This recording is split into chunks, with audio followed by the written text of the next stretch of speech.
유튜브로 읽는 박정희 전기 12권 부마 사태 전후 기름이 든 유리병.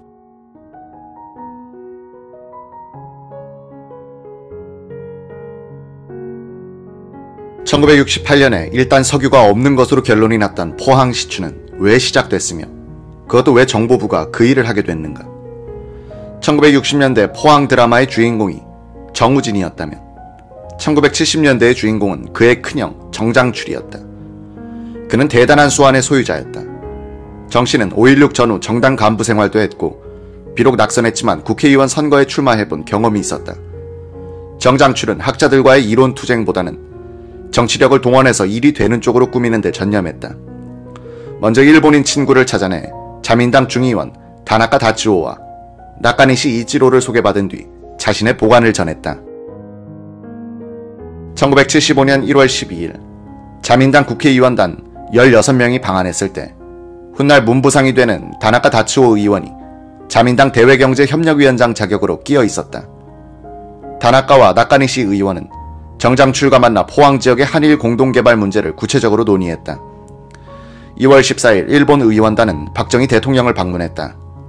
이 자리에서 두 의원은 포항 석유를 한일 양국이 공동개발할 것을 제의했다.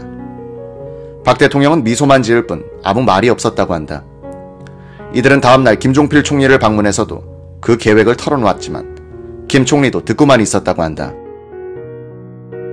일이 어느 정도 추진됐다고 판단한 정장출은 포항 1차 시추 때부터 친면 있던 고려대 조동필 교수의 소개로 코리아 타코마의 김종락 회장과 공화당 정태성 의원을 만나 한일 민간 자본으로 포항 석유를 개발하는 방안을 논의했다. 2월 4일 이들 4사람은 김종필 총리의 사무실로 찾아갔다. 정장출은 한아름의 보고서와 포항 1차 시추 때의 사진 앨범을 갖고 가 열정적으로 김 총리를 설득했다. 이 무렵 포항에서 박 대통령에게 고위 정치인들이 포항 광구를 빼앗으려 한다는 탄원서가 올라왔다. 박 대통령은 김정년 비서실장을 불러 탄원서를 주면서 확인해보라고 지시했다. 확인 결과 진정서의 내용은 사실과 많이 달랐다. 김정년 실장이 대통령에게 보고하자 박정희는 화를 내는 대신에 이렇게 말하더란 것이다. 아무튼 석유가 나오긴 해야겠는데 업자는 있다고 하고 기관에서는 없다고 하고 게다가 모략까지 들어온다고 하니 참. 아예 이해관계가 없는 정보부에 시켜서 포항 지역에 시추 탐사를 하도록 하시오. 미국에도 우리 학자들이 있으니 순수한 애국심만 있는 사람들을 동원해서 반드시 이해관계 없이 중립적으로 추진하시오. 박 대통령으로부터 석유 탐사 특명을 받은 신직수 정보부장은 아연실색했다고 한다. 김정년 당시 비서실장의 회고는 이렇다. 석유의 문외한인 정보부장이 이 일을 맡게 되니 난감한 표정이 되어 땀을 흘립디다. 그래도 박 대통령은 신직수 부장을 믿고 맡기신 거죠. 신 부장은 이해관계 없는 순수한 사람을 쓰라는 각하의 하명에 따라 시추 회사의 회장격으로 정보부 육동창 국장을 발탁했어요. 2월 6일 정장출은 뜻밖의 사람으로부터 연락을 받았다. 서울 광교 부근의 어느 다방에서 만난 사람은 정보부 육동창 국장이었다. 유경수 여사의 인척이기도 한 육 국장은 그동안의 포항 시추 경과에 대해서 물었다.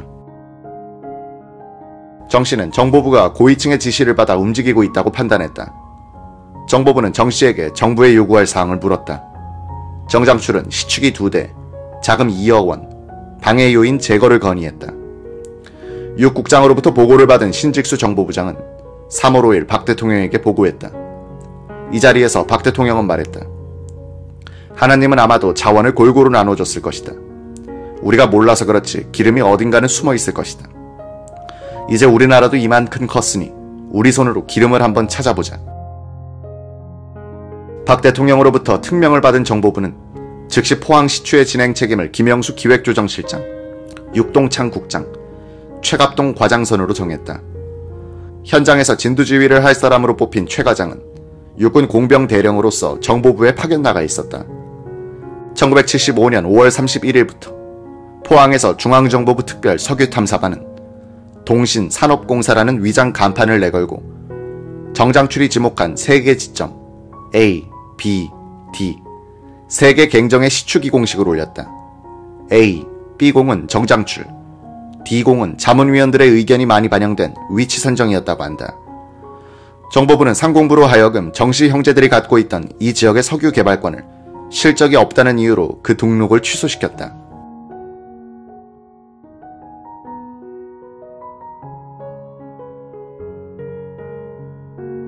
정보부는 국내의 석유 개발 전문가가 부족함을 알고 외국 전문가들을 수시로 초청해 의견을 들었다. 1975년 6월에는 프랑스 국립석유연구소의 라트레이유 박사가 포항을 답사 퇴적층이 너무 작다. 학술 목적의 시추가 아니라면 몰라도 경제적 목적의 시추로는 적합하지 않다는 비판적인 보고서를 냈다. 시추 작업도 비관적으로 진행됐다. 퇴적층이면 을에 나오는 천연가스 발견을 제외하고는 별다른 낭보 없이 가을로 접어들었다. 신생대 제3기 지층을 다 뚫고 중생대 화산암층을 계속 굴진해도 정장출의 예견처럼 퇴적층은 다시 나타나지 않았다. A공은 지하 1150m 부근에서부터 단단한 화강암이 나타나기 시작했다. 푸석한 퇴적함이어야 석유가 될 수 있는데 강철 같은 화강암이 등장하자 자문위원들 사이에서는 그만 끝내자는 말들이 나오기 시작했다. 문제의 B공에서는 지하 900m쯤에서 화산암층이 나오다가 지하 1400m쯤에서부터 화강암층이 나타났다. 자문위원들은 이제 그만하자는 의견을 냈다. 1975년 12월 3일 새벽 2시 30분경 포항 시추 현장 당직실에서 숙직 근무하던 광업진흥공사 파견 직원 곽승진은 전화벨 소리에 잠을 깼다. 지금 이상한 게 올라오고 있습니다.